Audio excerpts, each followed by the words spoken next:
жатқанда дос керек, сағыныштан зарыққанда дос керек. Арман алыс үміт ұзап жеткізбей, жалғыз қалып қамыққанда дос керек. Көш үлкенмен келісуге дос керек. Ал кеттік ендеше. Бірінші, Қазақстанда қазақ халқының аса көп сандысы жақсы көретін Иманғали Тасмағамбетов дейтін саяси тұлға бар.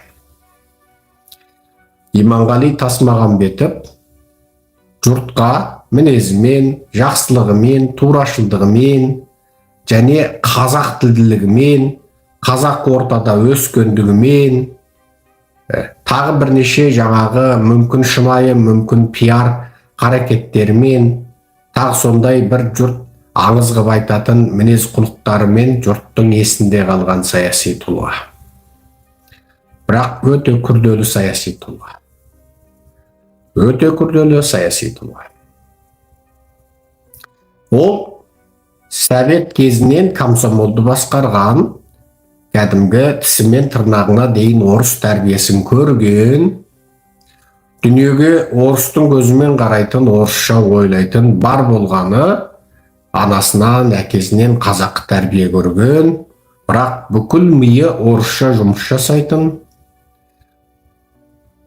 орыс ауырса бүкіл өне бойы қақсайтын, анау Сақалиндегі бір орыс зарласа, батыста Каспийдің бойында жатып Иманғалидың тізесі қақсайтын кәдімгі орыс қол сәбетшіл адам екендігін мойындау өте ауыр.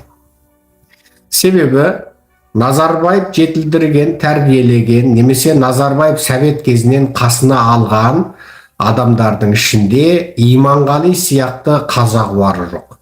Иманғали сияқты билік ұстап тұрғанда қазақ зиялыларын, қазақ қаламгерлерін, қазақ журналистерін жарылқаған адам жоқ.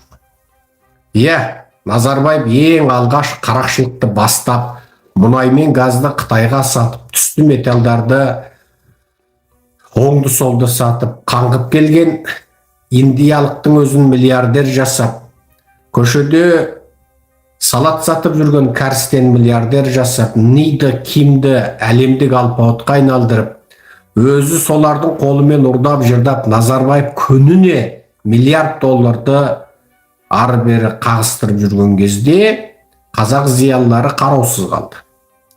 Алматыда 2000 жылы біз келгенде жазушылар алақан жайып жүретін, журналистер ең қадірсіз, ең құнсыз жұмыс істейтін, қаламгештер совет кезінде тегін квартира, тегін үй алып, жаңағы өлеңін ешкім оқымаса да 10 мың, 100 мың данамен кітаптарын шығарып жүрген сол қалың қалам ұстағандар, қағаз кеміргендер қараусыз қалды.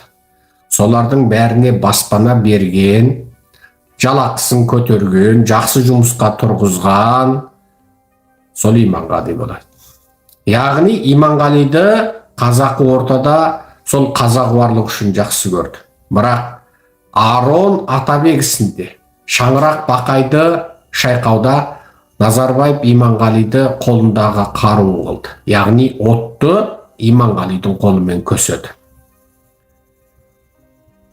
Іле Алатау паркын қиратарда да сол, Аронды соттатарда да сол. Бір бөлім қараусыз қалған ақын, жазушы, зиялы, интеллигент, жұрт алдында жүрген, қазақтың сөзін сөйлеп жүрген адам Иманғалидан жақсылық көріп, жоғар жақсы қызметтерге тұрды. Бірақ ол Назарбаев кейін өзі тойып, артымда халқым бар екен ғой дегенде, үгіт насихат үшін, пиар үшін, бүкіл идеологияны манипуляция жасау үшін, меңгеру үшін, бүкіл идеология, бәрі сол Назарбаевты ғана мақтап жақтайтын адамдар болу үшін, енді Назарбаев ана тойымсыздықпен ұрдап жырдап өзі әбден триллионер болып кеткенше, миллиардер емес, триллионер болып кеткенше қазаққа дым татырмады да артынан бар ой керек екен деп ақынға беріп, ақынға мақтатып, жазушыға беріп мақтатып кітап шығарып, айтыс ақындарына беріп оларға мақтатқызып, сосын журналистерге беріп мақтатқызып, Назарбаев енді өзі тойғаннан кейін барып образ жасай бастаған кезде Иманғалидарды пайдаланды. Иманғали туралы біраз әңгіме айттық. Иманғалиді жақсы көретіні тағы бір батыстың қазақтар. Неге? Тайпасы бір. Бұл қазақта үлкен бір дерт бар. Неге? Тайпашылдықтан. Найманнан біреу шықса, наймандар марқайып қалады, біздің жігіт, біздің бала деп. Жаңағы албаннан біреу шықса, албандар шығады. Қоңыраттан біреу шықса, қоңыраттар жаңағы мәз болып, біздің жігіт деп. Бұл қазақта бұл үлкен ауру. Бұл біздің ұлт ретінде үй салмайтын, бізге ең сұмдық ауру. Тайпасы жоқ, руы жоқ, басқа халық артта қалған жоқ. Егер тайпасының руын білгеннен ғарышқа ұшып кетсек, мықты болсақ, осы біз-ақ ұшып кетсек керек еді, Араб-ақ ұшып кетсек керек еді. Араб 2,5 миллиард, сен қай тайпасың, сен қай тайпасың деп әлі отыр бір-біріменен 70 ата-бабасын шежіресін жаттап. Мына сарттар ұқсап жаңағы аға бауыр бірінің қызын біріне беріп, немерелестермен бөлелер үйленуден Құдай сақтасын. Бірақ қазақ осы рушылдықпен ауырады. Сондықтан оны Иманғалиді жақсы көретіндердің ішінде кезінде оның қолында билік бар кезінде одан жақсылық көрген интеллигенциялық қауымнан тыс оның тайпаластары мен жерлестері жақсы көреді. Бірақ өкініштісі сол Иманғали қазір ОДКБ-ны күшейту деп отыр. ОДКБ-ны күшейту керек дейді. Енді жұрттың бәріне бір нәрсені айтайық. Коммунистердің өзінде де жыртық дамбал киіп, жыртық шалбар киіп жүріп, халық үшін жұмыс істегендер болды. Коммунист, құдайсыз. Қанды қасап коммунистердің ұлтына, қазағына жасаған қанды қасап қырғынын көрді. Бірақ коммунистердің кезінде таза жұмыс істе, ойбай халыққа үлгі көрсет, өнеге көрсет, ақ бол, көк бол, анау мынау деді. Сол кезде сондай коммунистер болды. Иманғали тура сол. Бірақ бәрібір оның жоғарғы жағында оны меңгеріп отырған, оны контролдап отырған, өзі сол жаңа ұсақ түйек анау мынау пиармен, мейлі шын ниетімен, мейлі саяси пиармен жасағаны болсын, жарнама үшін жасағаны болсын, қалай болмасын халқына жаққан болса да, бірақ бәрібір Иманғали саяси таңдау жасаған кезде ОДКБ-ны таңдап отыр. Ал Иманғали мен Тоқаевтың арасы қалай? Неге Назарбаев Иманғалидан қорқып оны шеттетті? Неге Назарбаев ол пенсияға шықпай жатып пенсияға шығарып жіберді? Неге Назарбаев оны дүрілдетіп, біресе премьер-министр жасап, біресе Алматының әкімі жасап, біресе Астананың әкімі жасап отырды да бірден Ресейге жіберді? Иманғали Путиннің адамы еді. Назарбаев оны пайдаланды және оның біліктілігінен, қазақ халқының интеллигенциялы қауымының өте көп қолдауына ие болып кеткендігінен қорықты. Иманғали да сау емес. Ол да анау күйеу баласын миллиардер жасап отыр. Білесіздер, Иманғалидың күйеу баласы кім екендігін? Оның күйеу баласы да миллиардер. Жеті әкесінен қалған байлық па? Жоқ. Олардың ешқайсының жеті әкесінен байлық қалған жоқ. Олар кім? Күні кеше қазақтың байларын қырып тастағанда, не шетел асырғанда сәбетке жағып аман қалған Құлқытанның тұқымы. Әкесінен, атасынан $1 байлық қалмағандар бұлар. Әкесінен, атасынан $1 мұраға байлық қалмаған. Болмаса бізге дәлелдеп көрсетсін. 5-ші атамнан, 6-ші атамнан Швейцария банкінде $1 миллион ақшам қалып еді деп көрсетсін. Бұл Құлқытанның тұқымдары қайтты, ап деп асап алып, жеп алып, жұтып алып байыған қарақшы бандиттер бұлар. Бұлар орайшыл бандиттер. Сондықтан бұл сұмырайлар аяқ астынан анда-санда қазаққа бір жақсы көрінетін жағымды пиарларын жасаса да қазақ халқы алданбауы керек. Бұлардан қазаққа жақсылық келмейді. 10 жазушыға үй берсін, 1000 ақынға үй беріп қойсын, 1000 журналистке мәнсап беріп қойсын. Бірақ қарапайым қазақ саған не пайда? Ол жаңағы 100 жазушы, 1000 ақын, 1000 журналист тек өзін мақтап отырады. Сол үшін керек. Бірақ қарапайым қазақ сенің жағдайың жақсарды ма? Сенің мына жүйеден сен көрген жақсылық бар ма? Жоқ. Яғни Иманғалида қалың қарғаның ішіндегі қызыл қарға.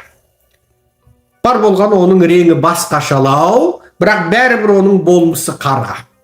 Ол да сәбеттік тәрбиені көрген, ол да сол орыстың осырығын француздың әтірінен артық көретін қоғамның жемісі, ол да сол қанішер, қарақшы, бандиттік қарақшылық жүйенің, коммунистік жүйенің жемісі.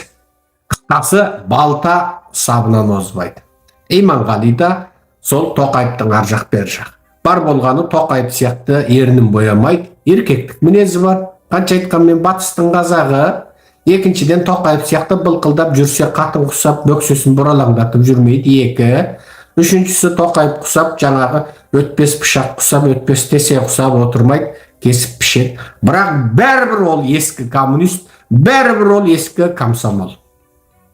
Оның көргені сол, баққаны сол, оқығаны сол, оның мұрнына демократияның иісі бармайды. Ол баяғы советтік номенклатуралық, әміршілдік, тапсырмашылдық жұмыспен ғана жұмыс істейді. Болды. Міне, бізге шынайы реформатор келмейінше, бізге шынайы батыстық реформаны жүргізе алатын білікті саясаткер келмейінше, бұл совет сасығандардан қазақ қоғамына жақсылық келмейді. Бізге жас буын келу керек. Шетелде оқыған буын келу керек. Біздің бүкіл министрлікті қазақ басқару керек. Және сол қазақтың әрқайсысында 3-4 америкалық, англиялық мамандар бірінші көмекші болып жұмысты атқарып отыру керек. Міне, сонда ғана біздің қазақ көктейді, көгереді. Кәдімгі Жапон моделі, кәдімгі Оңтүстік Корей моделі. Жапон мен Оңтүстік Корейдің қазақтан еш айырмасы жоқ. Беті жалпақ десең, жалпақ, бояласа десең, аласа, көзі сығыр десең, тура өзіміз сияқты көзі сығыр. Сол Жапон мен Оңтүстік Корей істей алғанды бізді істей аламыз. Бар болғаны механизм жетіспейді, кадр жетіспейді, бағыт бағдар жетіспейді. Суге дос керек, дәл риза менің нәзік жаным, сыйлады ғұмыр бізге мырза күн.